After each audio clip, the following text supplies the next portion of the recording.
ओम गुरुर्ब्रह्मा गुरुर्विष्णु गुरुर्देवो महेश्वरः गुरुर्साक्षात् परम ब्रह्म तस्मै श्री गुरुवे नमः।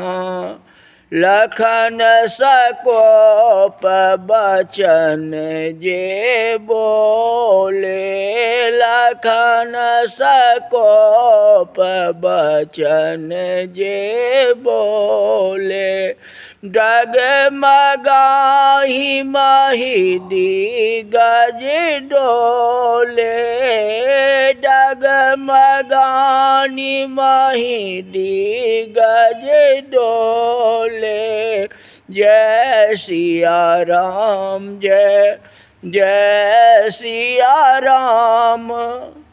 कथा चल रही थी लक्ष्मण जी की क्रोधावस्था। लखन जी क्रोधित होकर के बोल रहे हैं, सारी सभा जो है कांपने लगी, धरती कांपने लगी, सिंहासन डोलने लगा। शेष का अवतार है ना लक्ष्मण जी, शेषावतार है। केवल दो ही व्यक्ति नहीं डोल सके, राम और शिव जी का धनुष, ये अस्थिर रहे। बाद बाकी सब डोले, डगमगाही मही दिग्गज डोले सब। जनक जी नीचे देख रहे थे, उन्हें पछतावा हुआ से मुझसे ज्यादा बोला गया, जिसके कारण ये स्थिति हुई है। लेकिन पुराने जमाने में बोले हुए शब्द वापस नहीं लिए जाते थे। धनुष से जो बाण छूट गया फिर वापस होने वाला नहीं। अब तो वापस ले लिए जाते, बोल भी देते वापस ले लिए जाते, लेकिन उस समय में ऐसा नहीं होता था। बोलने में होश हवास को खो बैठे और फिर भी बाद में कहते हैं कि अपना शब्द में वापस लेता हूं, चलो कोई बात नहीं। अब बोलने के बाद क्या वापस लेगा? अब वापस लेने की बात कर रहे हो। आंख में से जो आंसू टपके उससे दुनिया की कोई यौगिक क्रिया वापस आंख में नहीं भेज सकती। आंचल से निकला हुआ दूध आंचल में नहीं रखा जाता, उसी तरह बोला हुआ शब्द ब्रह्मा भी वापस नहीं ले सकते हैं। यह तो अब मैं निवेदन वापस लेता हूं, ये तू ही वापस हो जा भाई। लक्ष्मण जी आवेश में थे, जनक जी परेशान हो गए, फिर भी राम शांति हैं। भगवान राम जो है कुछ नहीं बोल रहे हैं, वे उठते नहीं हैं। इससे लक्ष्मण जी का आवेश और बढ़ गया। उनका शरीर क्रोध से लाल पीला हो गया। वे राम से कहने लगे कि महाराज अब तो हद हो गई है, अब तो उठो। मैं इतना कांप रहा हूं, इतना विलंब आप कर रहे हो, आप चेतन हो, धनुष जड़ है। जब तक चेतन तत्व खड़ा न होगा तब तक जड़ का टुकड़ा होना जो है मुश्किल है। जब तक हमारे अंदर चेतनता प्रकट नहीं होती तब तक जड़ माया का टुकड़ा होना मुश्किल है। चेतना प्रकट हो तो माया के टुकड़े हो और भक्ति रूपी सीता वरमाला पहनाए। लक्ष्मण जी कहते हैं कि सूर्योदय न हो तब तक अंधकार नहीं जाता। इंद्र जैसे राज अंधकार रूपी धनुष को तोड़ नहीं सके। आप तो सूर्यवंशी हो महाराज, आप तो उठो। तो भी राम नहीं उठते हैं। इससे लक्ष्मण जी परेशान हो गए। अब लक्ष्मण जी से रहा ही नहीं गया, अतः बोले महाराज मेरे शरीर को तो देखो, कितना लाल हो गया हूं, अब तो उठो। राम कहते हैं लखन, सूर्योदय से पहले लालिमा आनी चाहिए, और लालिमा आ गई तो सूर्योदय का समय हो गया। अरुणोदय सकुचे कुमुद, है कि नहीं ऐसे दोहा? पहले गर्जना होती है, फिर बारिश होती है। लखन तूने गर्जना की न, अब बारिश जरूर आएगी। राम ने लक्ष्मण को इशारा किया, ये गुरु महाराज बैठे हुए हैं, कहने का मतलब है गुरु महाराज बैठे हुए हैं तो मैं कैसे उठूं? इतनी देर में आवेश में लक्ष्मण चुप हो गए, शांत हो गए, क्योंकि उनको भी समझ में आ गई जो बातें हैं, माने गुरु की आदेश होगी उसके बाद ही तो कुछ करेंगे। राम ने इशारा किया होगा, यो तो नहीं कहूंगा कि तू बैठ जा, धनुष तो मुझे तोड़ना है।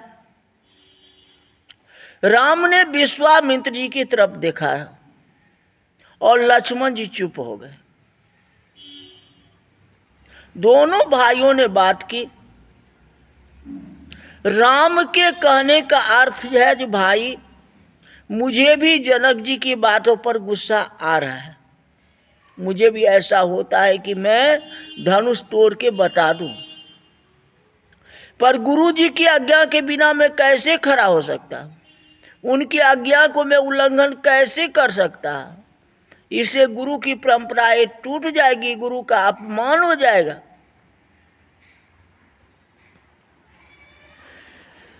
परंतु मुझे लगता है कि यह इशारा लक्ष्मण जी का नहीं था,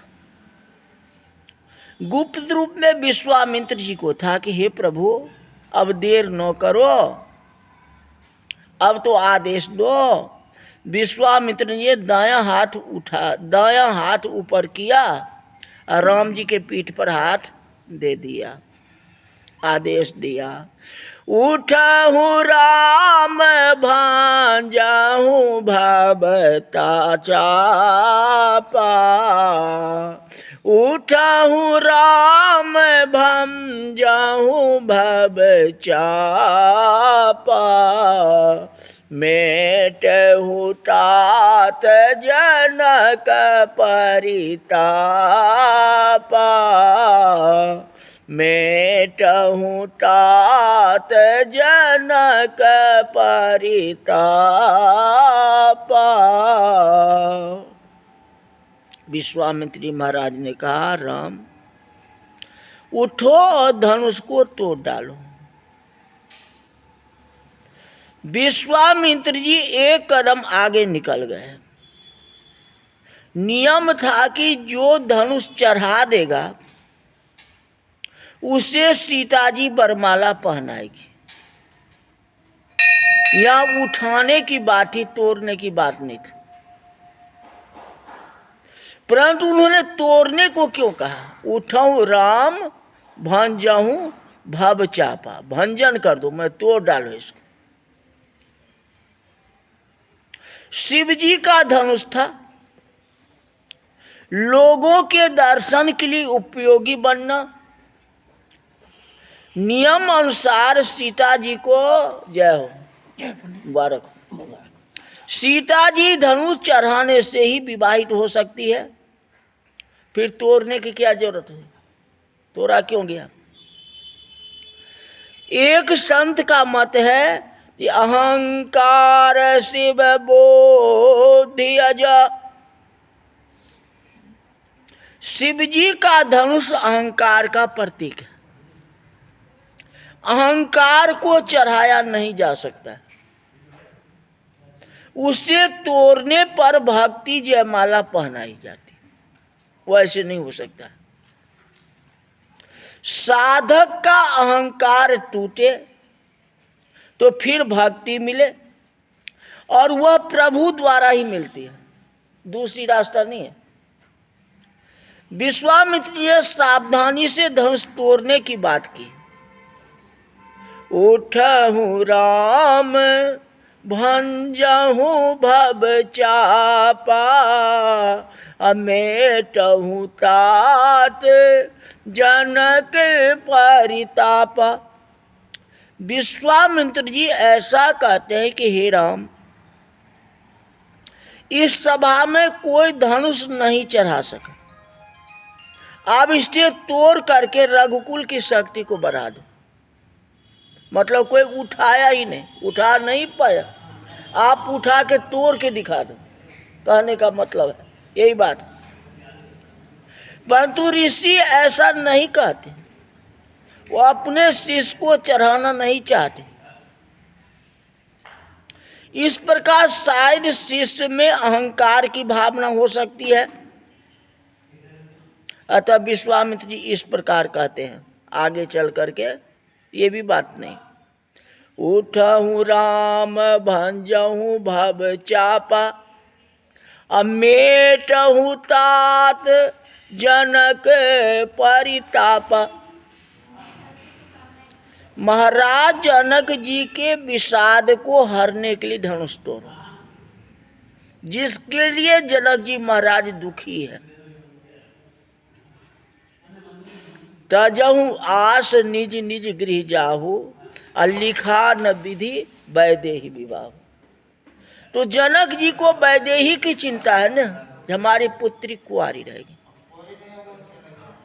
आगे ये भी कहे जो कुंवर कुंवारी रहे वो क्या करे। जहाँ इतने बड़े बड़े राजा महाराजा धनुष को नहीं उठा पाए, ये तो छोटे से राजकुमार हैं।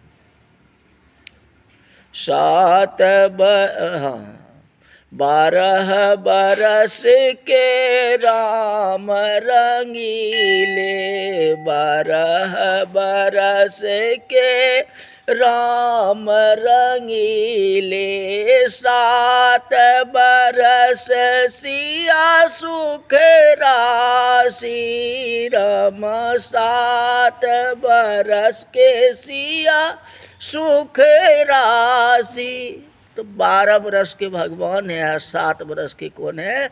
हमारी सीता जी।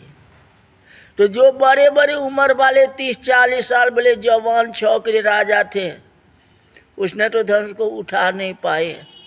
ये तो कुंवर कुंवारी है हमारे, जो है लाला जी जो है हमारे श्यामले जो है किशोरावस्था में है। कहीं बच्चे को नजर नहीं लग जाए, कैसे होगा? जनक जी ने कहे तजहु आस, आस मैंने तज दिया।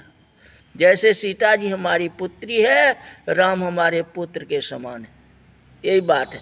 ये कोमल हाथ से इस धनुष को कैसे तोड़ेंगे? जब माली को दया लग गई, माली भगवान राम से कहते हैं प्रभु अगर आप गुलाब के फूल तोड़ोगे तो आपके हाथ में कांटे चुभ जाएंगे, क्योंकि आपकी हाथें जो है कोमल है। अब उस कोमल हाथ से इतना कठिन धनुष को कैसे तोड़ेंगे? जनक जी की चिंता है। विश्वामित्र जी कहते हैं चिंता मत करो जनक, ये कोई वीर बालक है।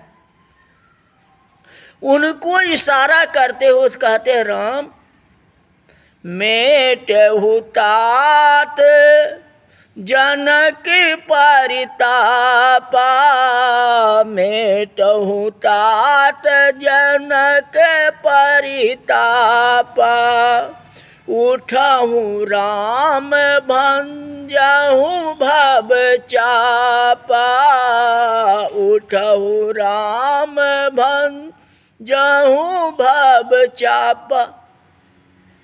इस तरह से भगवान को तो अभी उठाए ही, भगवान उठे हैं जी नया साल में, भगवान उठ गए तो भगवान सबको अच्छा ही करेंगे ना।